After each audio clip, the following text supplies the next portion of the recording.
Well, hello there, and welcome to Nathan Plays Illusion of Gaia. I'm Nathan, and this is Illusion of Gaia on the Super Nintendo.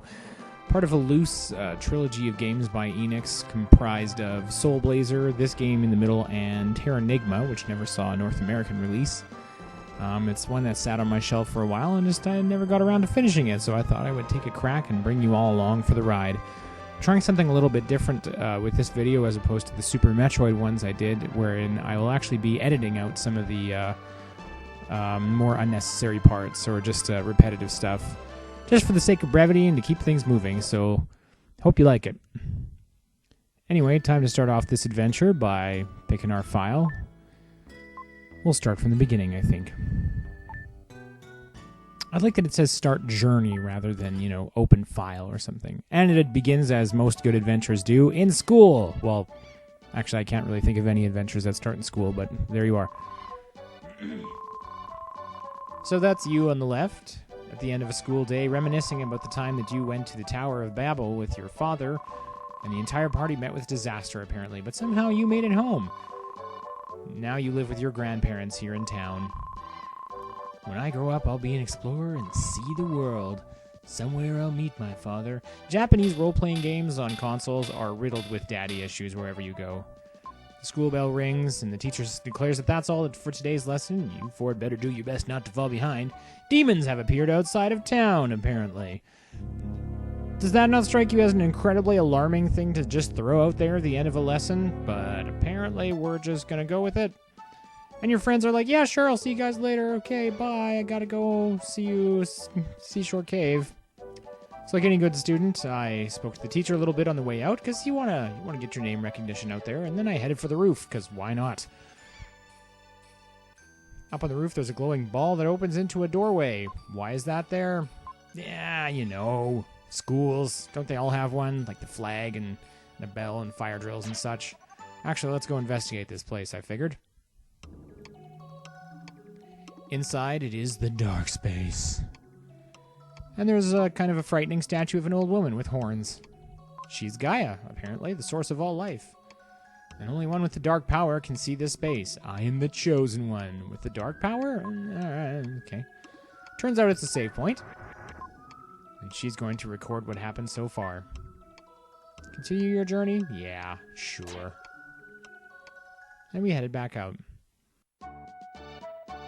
So I decided to explore around the town a little bit more, because the opening town in an RPG is always good to wander around a little bit. This fella here teaches you how to dash, push the control pad twice. What do you know? He wasn't kidding around. Hop down to the next roof and talk to this guy who controls the 7 seas. Well, that's rather a large claim to make. I told him I just wanted to see him. Is that right? How do you do? Apparently, once I have some red jewels, whatever those are, I'll come running to him, sitting on his rooftop here. So after that, I got involved in a domestic dispute. I bothered a fisherman on the pier, and then I decided to go see my friends at the Seaside Cave. 2 of them are here playing a game of poker. And it was natural for the 4 friends to call the Seaside Cave their second home. Usually, when lessons were done at the school, they gathered there to talk and play games until sundown. So I chat with them a little bit, say what's up. No one really has much important to say, as you might expect. Suddenly, Eric rushed in with a desperate look on his face. Well, rushed. Okay. Kind of walked, anyway. Eric has big news. The Princess of Edward Castle has run away and has come to South Cape. That's our town. No one cares. Which is kind of funny in its own way. It's probably that spoiled girl, Kara. Eric freaks out because I guess he has a thing for her. I'm not sure. And he thinks the soldiers look so cool. So he can't wait to see her get arrested. But it's all business as usual for everybody else. Oh, and at this point I discovered I had a twirl move thing. So that was kind of cool. Seth isn't interested in girls and likes adventure better. Hang on to that, Seth. Oh, and I'm told to take my seat at the table. The others want to see my mysterious power yet again, so I oblige. Turns out my twirly stick move can pull things around, and they all hop in unison in glee. If only I could do that. Yeah, it's actually not super useful, although I guess I can get the toast without getting out of bed in the morning, so that's kind of cool. Now 4 cards are laid out, and I'm going to pick one. Pick the one you think is the ace of diamonds. I'm not entirely certain it matters which one you pick here, but it was the ace of diamonds, of course. Well, I must be psychic. Again, more unison hopping. And Seth decides to explain. If you didn't know better, you'd think it was magic. Most people have 5 senses: sight, hearing, taste, smell, and touch. And my psychic power must be some kind of 6th sense. Oh, that's too complicated for me, says Lance. Oh my goodness, Lance. 5 senses. Not too hard to figure out, but okay. Well, Lance, Lance. So, having done all that, it was time to head out and wander around the town a little more. I found this woman who appeared to be on fire, but assured me that she is not, so I'll just take her word for that. Apparently it's some sort of a remedy that she's employed. And I went home to my house. Grandma Lola is making something that smells good. And there's a pig here. The pig's wrecking the room. But why is there a pig in my house? This is a very valid question. There's really not a lot of context for it. So I went and talked to the pig. Oink, oink. Well, that was illuminating, if nothing else. I tried again. Can't move it. And don't know what's going on. Try to go upstairs, and the pig sort of shoves me back there. Very strange day indeed. It's Kara, ladies and gentlemen, who warns her pig Hamlet not to snort at strangers. Is this your house? Yeah, so? Nice. I'm being, more than reasonably snarky. Frankly, you look a little shabby. Well, come on!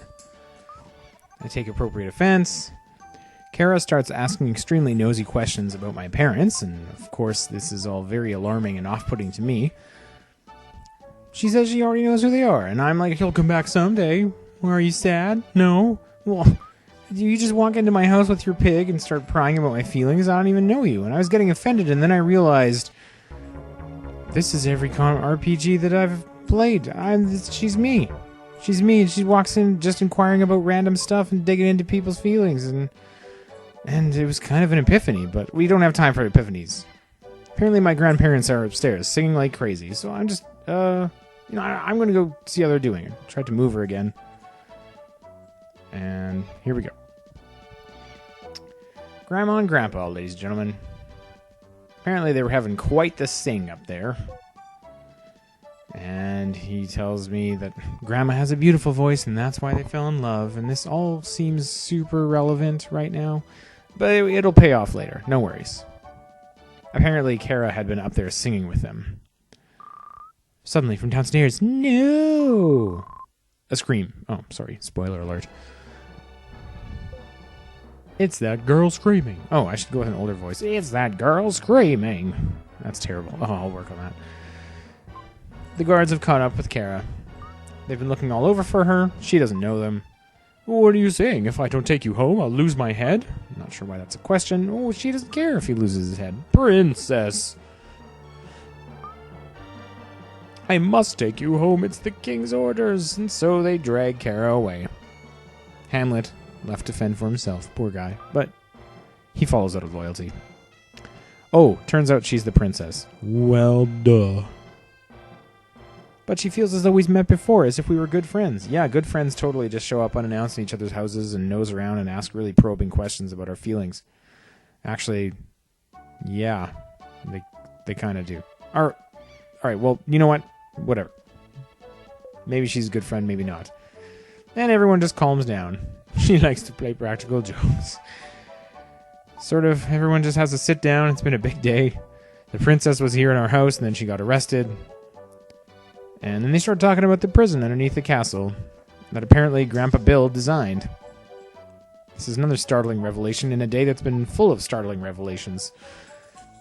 But no, enough of that. It's time for supper. We go to eat upstairs. We sat down to a feast of snail pie with whipped cream. I only got one piece, but Grandpa Bill ate half the pie. That night, Will dreamed that Kara and he took a trip around the world. And the next morning, something began to happen. Well, I have an idea about what that thing is. And one important aspect of adolescence is known as puberty. Okay, anyway, never mind. It's just an oddly phrased thing. So in the morning, you head back downstairs to talk to your grandparents, and apparently a letter has come from you for the king. Come for you from the king, rather. It says, "Bring the crystal ring from Omen's Things to Edward's castle." I'm supposed to bring my dad's ring to the castle? She's been in a bad mood. But she's going to teach me a new song. She hummed a strange melody. That's pretty. Even though Will had never heard it before, it seemed oddly familiar.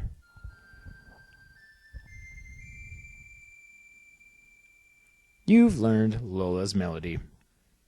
Tremendous. Free of context, most of this so far. Well, great. Off to the castle then. I am. Suppose I'll see y'all later.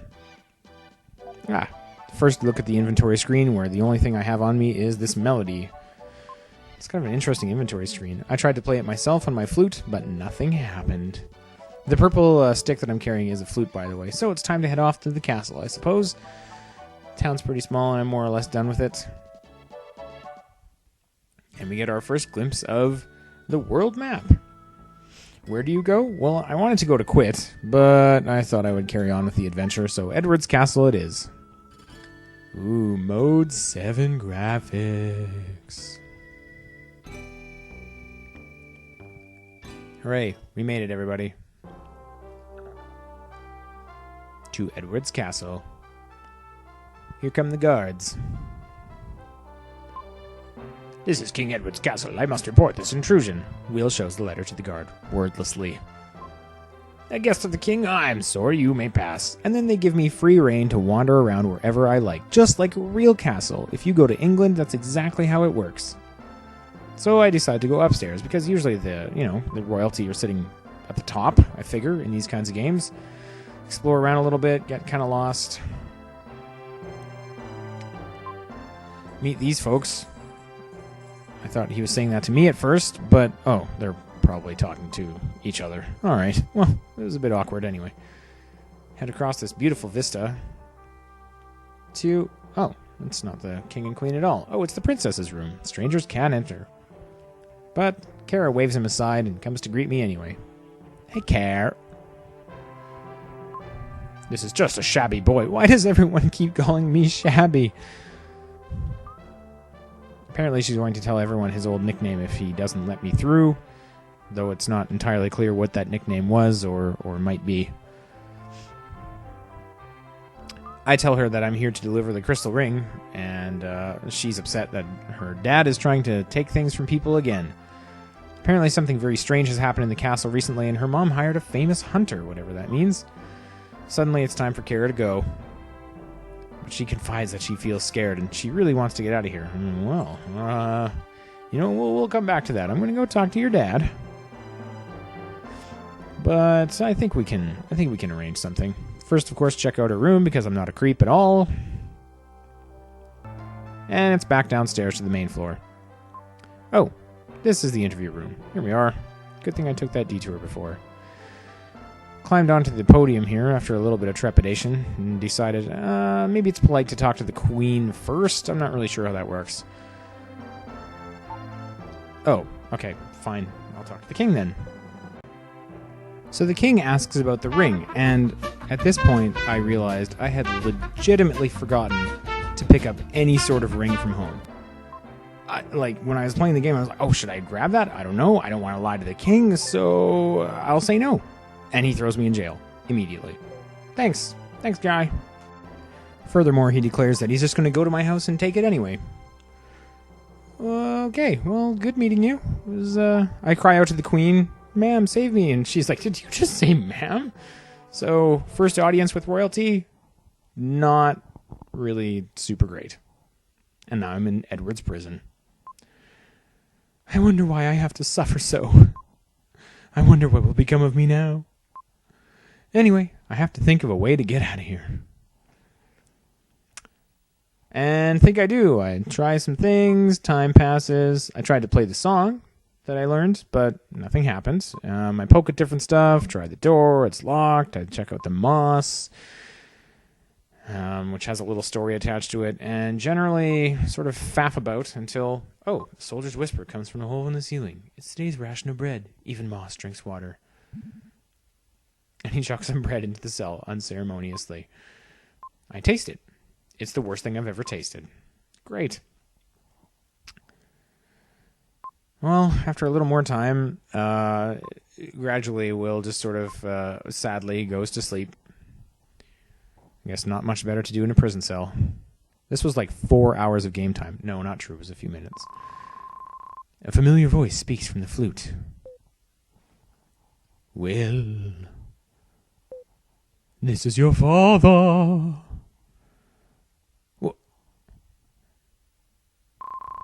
Father?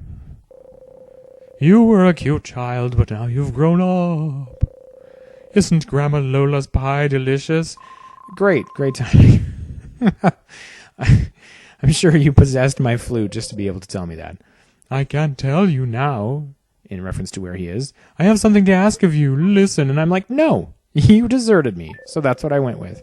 But it didn't matter. I want you to save me.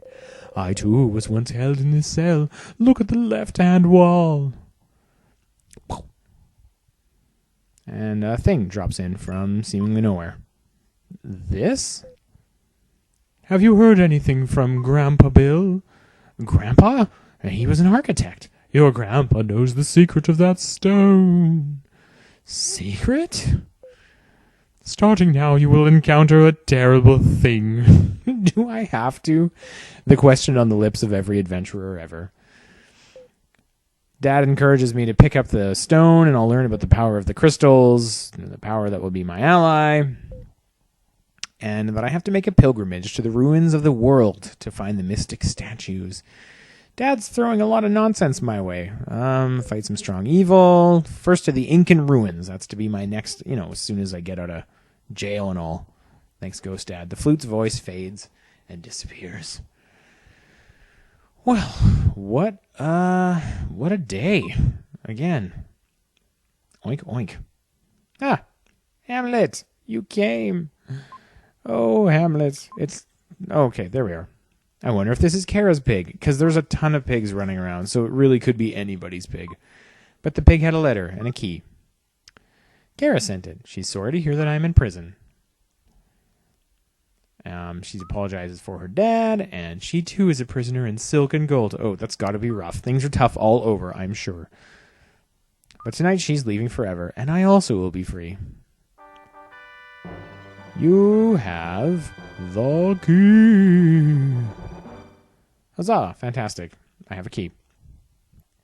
Hopefully it's, the key. So first I tried to just use it, and that didn't work, and then I remembered, inventory screen. Equip the key. And hey presto. Steel door opens. And I'm out of prison. And there's a save room right here. Well, that's convenient. Save room is going to give me some advice. When you defeat all the enemies in an area, you get a jewel that increases your abilities. So that's kind of the level up system in this game. I decide to save it, of course. And after that, I head across the hallway to see what's in the other locked cell. Now that I have the key and all. Oh, there's somebody in here. Hey, buddy. I don't need anyone's help. I can get out by myself. Well, you know what? Fine. I'm out. So, I re-equipped the melody and headed out into the dungeon proper. Turns out my flute is a pretty excellent weapon, and it's time to fight some bats. So this is really where the action part of the action RPG comes into play. As you can see, the bats drop tiny crystals that I can pick up, and when you defeat certain ones, they drop power-ups and things. So my HP has permanently increased. Oh, and Will realizes that at the same time and says that to no one in particular. It's a fairly standard dungeon-y sort of thing. I also discovered that I have a slightly more powerful leap attack, which is kind of nice. So I make my way through, fighting bats and things like that. Encounter my first Skelly Man, as well as these sort of terrible things that pop out of the water and shoot fireballs at you. That there is an echo of Soul Blazer, that certain enemies, when defeated, open up the way for you. So it's important to explore everything and make sure you get everybody wherever possible. I got a little better at fighting those things by learning to dodge out of their way first, and continued along, as one does. Came to an apparently dead end, and once again, I got the way forward and a strength increase. Nice! My paltry 1 damage against the bats has been increased to 2. That's 100%, so that's really nothing to sneeze at. In scooping up that crystal, I moved that thing by accident, and now apparently a dandelion is following me. I should also mention that my cool, that ability there that you can see is also able to pull in the experience crystals, or whatever they are. And apparently I can accidentally hit that dandelion, and it talks to me, so sort of a strange day all around. Come here or the demon will get you, it says as it flies off to an inaccessible area. Okay, I'm guessing I'm just hallucinating wildly at this point. I've found the entrance to the next area, but I decided to go back and explore a little bit more, and it's good that I did because I found an herb. What's that for? Who knows? As well as I got a defense increase from one last Skelly Man. Now it's time to move forward. Into an ambush. But I handled it pretty well. Not a big deal. Spin your flute around. Now here's sort of a new thing. I was wandering through this area and somebody started chucking spears at me. So thanks a lot, whoever's in charge of that. This is sort of a crazy prison, after all. Spears gradually disappear. But they do make going through this next area a little bit tricky as well. You have to be careful. A lot of those spiny things are not able to be defeated. And I have to say, I messed with this button for far longer than I should have because I kept accidentally hitting buttons to get rid of the text prompt there, so I couldn't read what it said. Not just the action button, but also the directions will do it, but it turns out it's just rusty and I couldn't hit it. So I just popped down, solved that puzzle, and I got some treasure. As well as spoke to a floating blue flame. Again, this kid is he's taking this all in stride. I'm actually really impressed. I mean, this is a lot of things to take in the space of 24 hours or so that would really mess with a lot of people. And, oh, I found my first red jewel. Any case, back outside to my first sort of mini-boss encounter, which I just kind of tanked my way through with a complete lack of finesse. And I rewarded with another HP up and the way forward. The dandelion thing is back, but, you know, in ARPGs, you always want to go the other way than the way you're supposed to go, although that time it yielded nothing. And there's a flower sprite straight out of Soul Blazer again. It tells me to play the song, and I do. Kind of reminds me of Heart of Glass by Blondie. Was I alone? Anyway. The result of playing the song is that I heard a soft voice from somewhere. Head to the switch on the right-hand wall. I'm guessing they mean the switch that's over here. And they did. This door won't open when I shout on the count of 3. I'm supposed to hit the switch. Okay, I'm right. I'm ready. 1, 2, 3. 1. Oh. 2. Oh, slowest count ever. And yet, I feel like I was still way behind. But anyway, the door's open. Go in. And a weird sound happens. But not my problem. Into another new area. Usual monsters, go around a little bit, found an ambush full of those things, and a save room opens. Huzzah! But this one is a bit different because... Oh, what's this new statue on the side?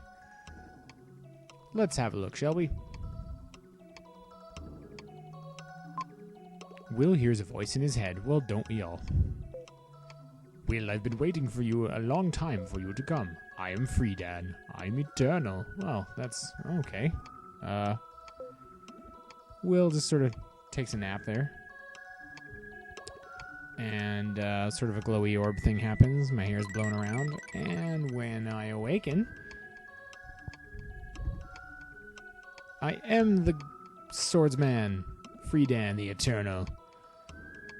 Well, what a day. I've got a sword now. I've got beautiful blonde rock hair. And Gaia, the source of all life, wants me to know that my shape is only temporary. Yep, think I got there on my own. Thank you very much. So I save the game, and I feel like this is as good a place as any to take a little break from the journey. And if you say no, if you want to continue, then you disappear, and a soothing song plays. And that's it. It'll just stay on the screen for ages while this music plays. It's so nice. So anyway, that's Adventure Part the First. And next time on Illusion of Gaia, we'll find out maybe a little bit more about why the heck I just turned into a tall, blonde swordsman. And if I can ever get out of these dungeons. Thanks for watching, and we'll see you next mission.